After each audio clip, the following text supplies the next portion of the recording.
चलिए आगे बढ़ेंगे। बात होगी आरबीआई की रिपोर्ट की, जिसमें एक बड़ा खुलासा हुआ है। भारतीय रिजर्व बैंक की एक रिपोर्ट में कहा गया कि बिजली वितरण कंपनियां राज्य के वित्त पर भारी बोझ बनी हुई हैं। रिपोर्ट में यह भी कहा गया कि राज्य डिस्कॉम का कुल संचित घाटा 2022 से 23 तक 6.5 लाख करोड़ रुपए तक पहुंच गया, जो देश की जीडीपी का लगभग 2.5% है।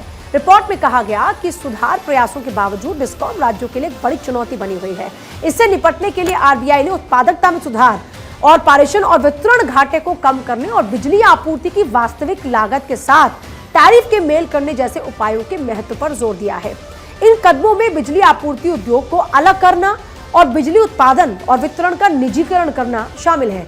रिपोर्ट में यह भी रेखांकित किया गया है कि राज्यों को वितरण घाटे को कम करके, मीटरिंग सिस्टम में सुधार करके, समय पर टैरिफ संशोधन सुनिश्चित करके और बिजली क्षेत्र को सरकारी सब्सिडी पर जो निर्भरता है उसको धीरे धीरे कम करने के लिए प्रोत्साहित करके परिचालन दक्षता को प्राथमिकता देने की आवश्यकता है।